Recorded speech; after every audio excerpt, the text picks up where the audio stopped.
It's a good a day as any to start the rebuilding of life. The roads that lay open are many when the old one's gone under the knife. And I can feel the sun on my skin. It's almost 5:30 in the morning. Madilim-dilim pa sa labas. But while the world is still sleeping, we're gonna do this. Catching sunrise. Let's go! Today and not tomorrow. There's no time to borrow. Today is So, we found the beach.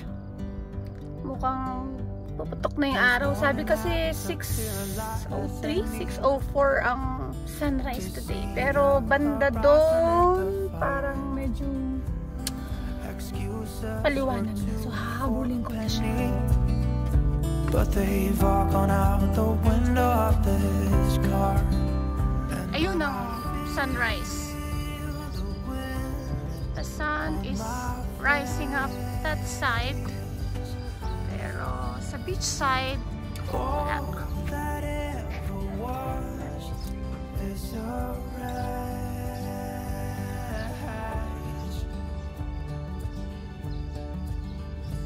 Today and not tomorrow. So, behind me, dito sumikat ang araw. Maybe that is east side.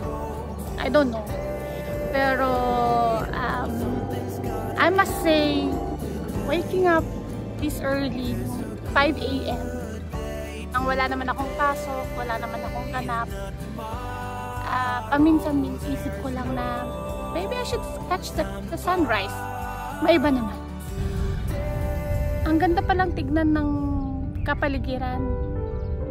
Yung while people are still sleeping, sobrang quiet, sobrang solemn. Appreciate ko yung mga malilis na bagay, yung tunog ng huni ng ibon, yung mga tahol ng asong naglalakad dito sa beach,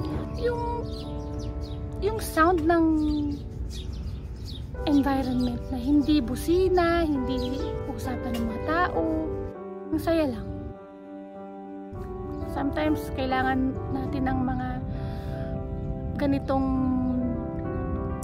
pagkakataon, ganitong mga chances. We should take these chances sa sarili natin to experience simple things, simple joy in life.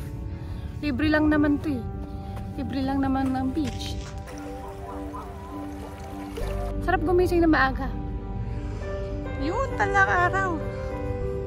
Feeling ko naka-anchor ko na yung buong mundo kasi tulog pa sila, ang dami ko nang ginawa. So parang the world stands still, na parang you really can feel yung present, yung ngayon, yung parang nawawala lahat ng worries mo, ina-enjoy mo lang yung pagkakataon, ina-enjoy yung moment na meron ka, and I'm so happy.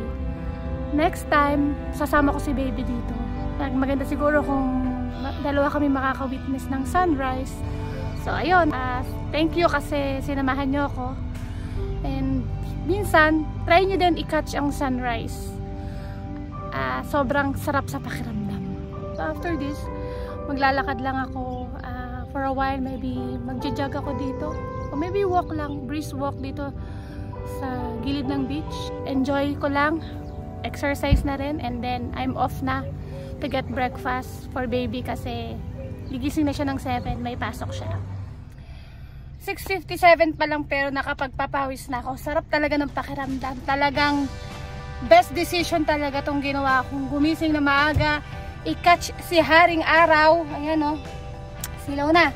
Hindi ko na-realize na pagpapawisan pala ako dahil sa ginawa kong paglalakad. At syempre mauuho ako, pero ang dala ko ay ang aking kape. Pero okay lang yan. Uwi na talaga ako. Yun, let's go. Let's go buy some breakfast.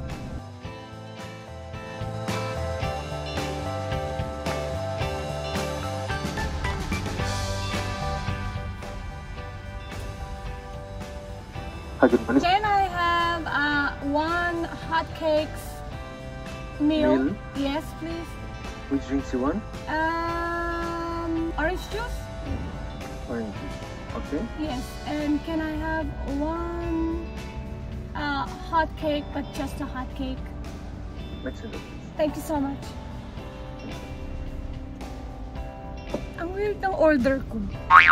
Isang hot cake meal at isang hot cake na hindi meal. Anyway, here we go. Hello? Yes. Pati siya naguluhan sa akin. It's okay. Cakes with one and just go inside the shop. Thank you! Thank you! Thanks! Love ko to. Okay. Let's go home, baby. Medyo weird yung angle ng camera natin kasi wala akong holder. So, tinayo ko lang yan dyan somewhere sa malapit sa cambio.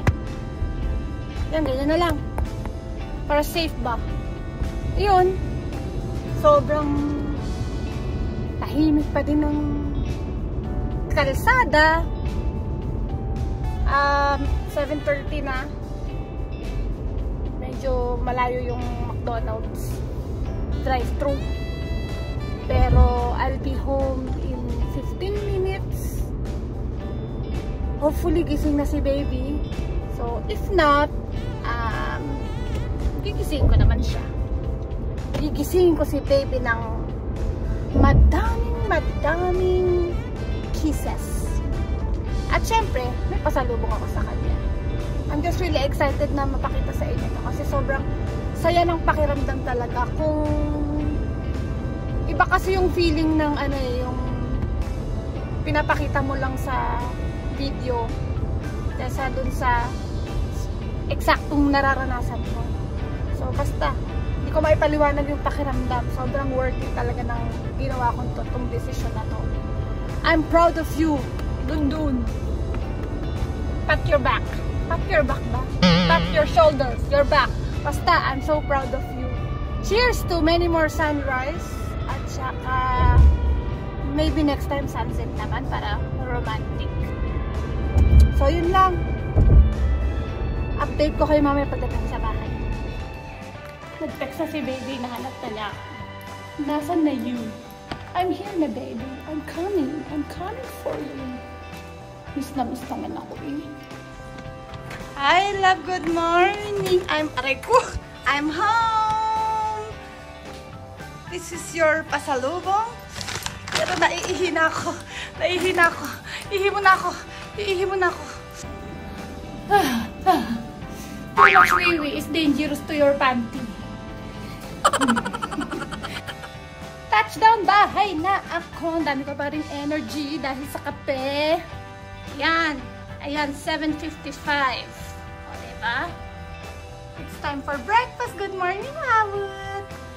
Hi, Ate Luna. Oh, good na. Let's go, B. Nakatulog ka ba? Good morning. Actually, ang nangyari, kagabi, anong oras bang dating mo? Kaninang madaling araw lang pala, 1 AM na dumating si baby. Tapos, umuwi yung pawis ako. Kaya nga. Tapos, kumain kami.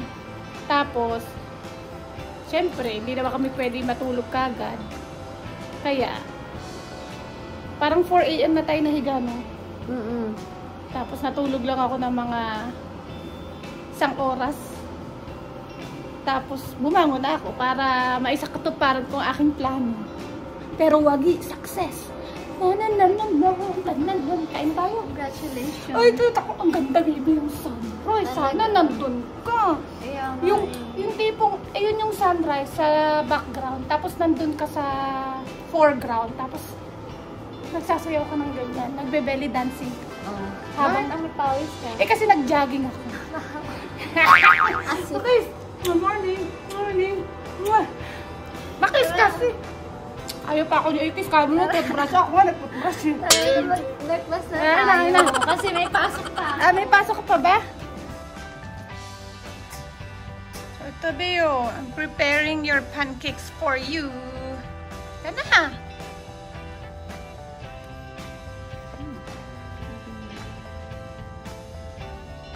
I look so haggard. Okay lang yun, mahal pa rin kita.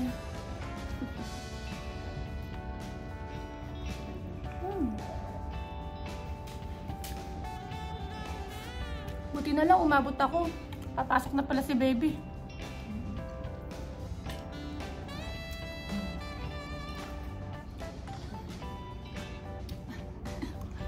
Wala pa sa wish yung aking baby. Antok pa eh. Sige na, kakain na kami ng breakfast. Sa susunod, sama ka sa akin. Pero malamang. Promise? I love you, baby. I love you, baby. I love you in the morning. Bye-bye.